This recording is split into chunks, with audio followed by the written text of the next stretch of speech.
To adults, 10 years might not seem like a long time. It can feel like it goes by in the blink of an eye. But in that time, my daughter, who was once in elementary school, has grown up and is now old enough to be an adult with a job. My husband Paul left us on his own and has been living with his parents for 10 years now, neglecting his responsibilities as a father. My mother-in-law, who allowed this, is no different. Even if they offered me a house where all our generations could live together, what they probably want from me is just to be their housekeeper. It's too late now, even if they start acting friendly because they sense money coming their way. I've spent the last decade raising my child alone, unlike Paul, who has wasted his time. My name is Judy. I'm 53 years old, a full-time housewife with a part-time job.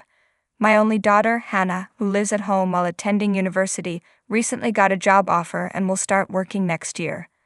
I worry about her because she's still inexperienced in the ways of the world, but I'm happy she has grown up well. Raising a child seemed to go by in a flash, but I still have her student loan to repay. For over 20 years, I've put my daughter first, but now I wonder what my life will be like from here on. It might be nice to travel, enjoy hobbies, or join the gym I've always wanted to go to. However, around this time, both of my parents passed away. Their death was sudden. They died instantly in a rear-end collision. It was so unexpected that I had no time to grieve, as I was busy with funeral preparations and dealing with inheritance matters. After meeting with the tax accountant and things had calmed down, I finally broke down in tears and realized I should let my husband know. I picked up my phone and called him, but there was no answer. Of course, he wouldn't pick up. I had tried several times before the funeral, but he never responded. I sent messages, but he didn't reply. After several attempts, I got busy and forgot about him. More than a week passed. I don't consider myself heartless for not thinking about my husband at such a time. In fact, it's been years since he stopped coming home. He's not missing. He's living at his parents' house. Since he left on his own, he has kept his distance from me. It's troublesome and annoying when I can't reach him in an emergency. I can only leave a message on his parents' home phone. I was confused when he first left. I don't really know why he left since he refused to talk to me about it, but I stopped caring once I got busy with childcare and work. It seemed pointless to try to understand someone who would go to such lengths to abandon his family. From the beginning of our marriage, he prioritized his own family over us. We argued about this many times. Even when I stressed that we had our own family to take care of, he would break his promises whenever his mother asked for a favor. It didn't matter if we had plans or a trip booked. I did feel like he tried to contribute to the family when our daughter was young, but when she became a teenager and grew distant from him, things changed. That year, his mother suddenly hurt her back, and though there was a lot of snow and my daughter and I had colds, he decided to help his parents instead and never came back. I don't know how a man who couldn't do any household chores was useful, but my mother-in-law insisted he could stay as long as he wanted. She spoiled him, and he got comfortable living with his parents. To her, I was the bad daughter-in-law who took her precious son away. Since I had no choice, I called my husband's parents' house. My mother-in-law answered the phone. "Hello, Mother. It's Judy. Is Paul there? I can't reach him. What's wrong? I need to talk to him. Can you put him on the line, please? What do you need to talk to him about? I'll let him know." This was the usual conversation, which is why I haven't spoken directly to my husband in years. Actually, my parents have passed away. What? Considering the situation, we had a small funeral with only close family and friends. Why didn't you tell me about this important thing right away? I tried several times. I can't believe this. How could you lack such common sense? I had no idea what she was talking about. What did she mean by common sense? It's outrageous. Why would you wait to tell me until after the funeral is over? That's why you're... By the way, what will you do with your parents' house? We're gathering as a family this weekend to sort things out. My mother-in-law paused for a moment and said, "The big house?" Yes, it might take some time since the house is huge. I see. My mother-in-law laughed in a strange way. Do you have something to say? No, not at all. It's nothing. Is that so? Then I'll excuse myself. After hanging up, my daughter, Hannah, looked at me with concern. Are you okay? You look upset. There's no need to force yourself to contact Grandma or Dad. You're too diligent, Mom, my daughter said, worried. It's not that simple. You have way too much sense of obligation, Mom, she said. I responded to her concern. I didn't want people to think I was being unreasonable, but inside I was furious. I even thought about cutting ties with my in-laws completely. However, I knew that to my daughter, Paul was still her only father, so it wasn't that simple to break away from them. The weekend arrived and my daughter and I went to my family home to help with the cleanup. My siblings and I all played our parts, and the work progressed steadily. Clearing out a house that no one had lived in was harder than I imagined, so we decided to leave the larger furniture and appliances for a professional service to handle. Suddenly, I got a call from my mother-in-law, which was unusual. She cheerfully asked, "Judy, how's the cleanup going? Is everything all right?" It was like she had good news. Then she added, "Actually, I'm busy with something urgent right now and won't be able to make it today, sorry for that." I wasn't expecting her to come help anyway. We've barely seen each other since my husband left, so why would she say something like that? I didn't think she even knew where my family home was. I said, "It's okay, please don't worry about it." "Don't be shy, we're family, so it's natural to help each other out," she continued. Normally, my mother-in-law is self-centered, but she seemed to be showing some understanding this time. I decided to genuinely accept her offer. "By the way, when you said you're tidying up the house, you mean sorting through belongings, right?" "Yes, there are so many things and it's quite a hassle," I replied. "Right, it must be difficult to be surrounded by so many things." "Yes, especially with dresses and artworks. It's really challenging when there are items we don't know what to do with." "I see, that sounds wonderful." Suddenly, I felt a chill as I realized my mother-in-law's true intentions. I was foolish to think she was genuinely concerned. How could she have been worried about not being able to help? "Is that all you wanted to discuss?" I asked. "Actually, I was curious about how much your parents left behind." "What?" I was shocked. "Well, it's my turn next after all. I just wanted to know, merely for reference." "That varies from one family to another." "Well, yes, but it wouldn't hurt to tell me a little, would it?" I couldn't hold back my irritation. In the 10 years we hadn't seen each other, my mother-in-law seemed to have grown more greedy. My parents had clearly stated in their will that the inheritance would be divided equally among us siblings. Needless to say, my mother-in-law had no right to interfere. "Let's make this clear. The inheritance will be divided into 3, so it has nothing to do with you, Mother. I'm busy right now, so I'll excuse myself." With that, I ended the call. Her attitude was extremely rude. My parents had just passed away, and instead of offering condolences, she only asked about the inheritance. My daughter, who had been tidying up another room, came over. "Was that Grandma on the phone?" "Yes, it was." "What happened?"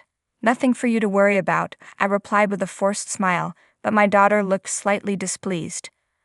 "I'm an adult now, you know. Stop treating me like a child."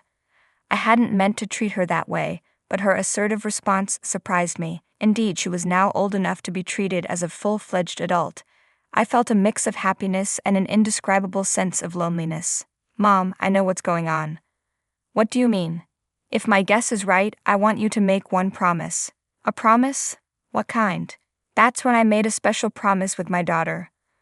A week passed and the house cleanup was nearly finished. I was thinking of returning to work when the doorbell rang. Thinking it was the delivery guy, I opened the door to an unpleasant surprise. I should have checked first. If I had known who it was, I wouldn't have opened the door. Standing there was my mother-in-law, and next to her, a loose, unshapely figure with thinning hair fluttering in the breeze. It was a middle-aged man wearing a stretched-out sweatshirt, looking filthy, my spouse Paul. I couldn't believe it when I saw who was at the door. I tried to close it, saying they had the wrong address, but my mother-in-law quickly said, "Don't joke around, Judy." It was shocking to see them here without any notice. My mother-in-law, who always stayed close to her son, seemed unusually cheerful. She walked confidently into the house. "Wait, Mother." I called out, but my husband followed her inside. Even though it was technically his home too, it felt strange after a 10-year absence. He was practically a stranger to me now, and I certainly didn't want to welcome him in, especially looking so unkempt. "I have a surprise for you, Judy.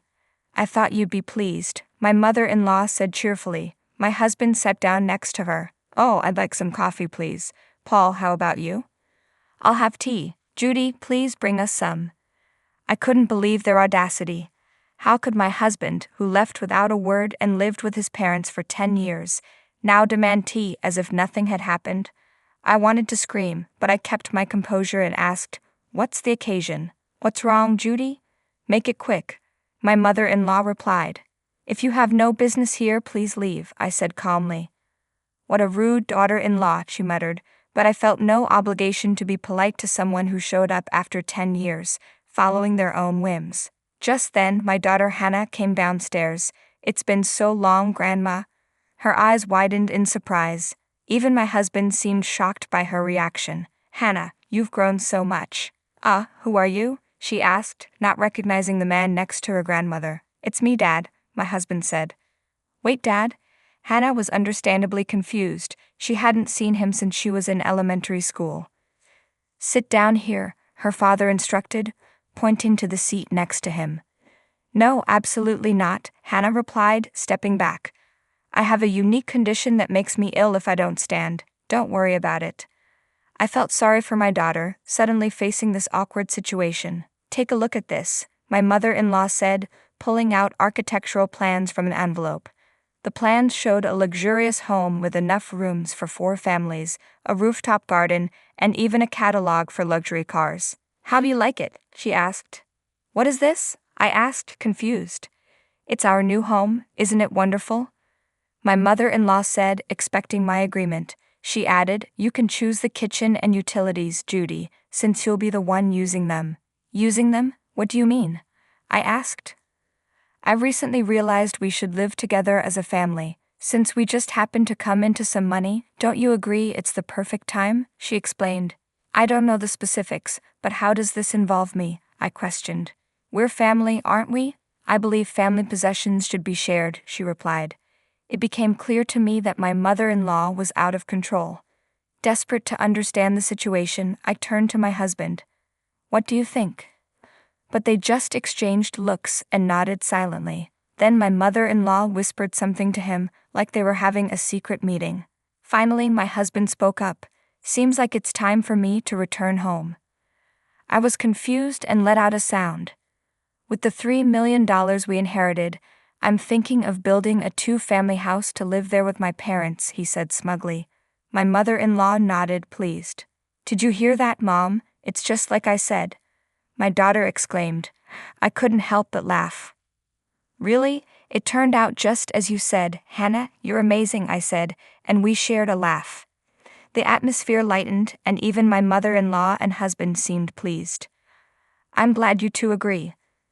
The construction date is already set, and all that's left is to pay the down payment," my mother-in-law said. But Hannah confronted them. "You're completely wrong, Grandma, Dad.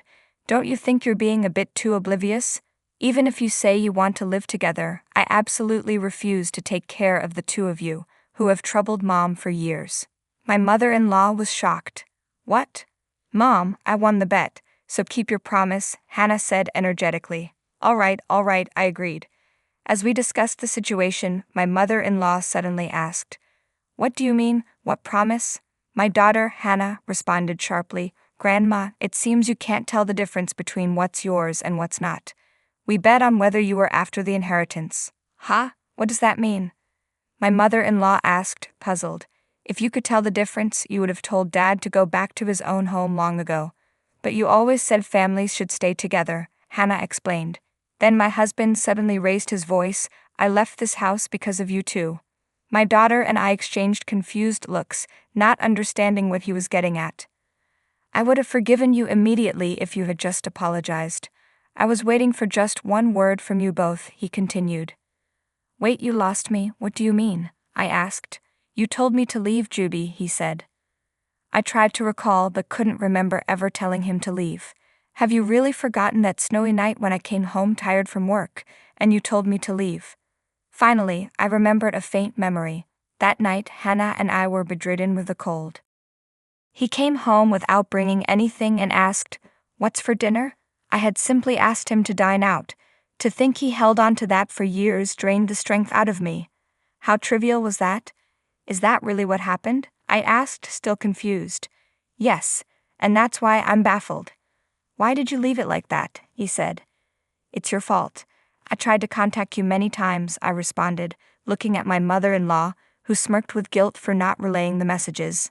"Apologize and I'll forgive everything. Let's forget the past and start fresh as a family," he said.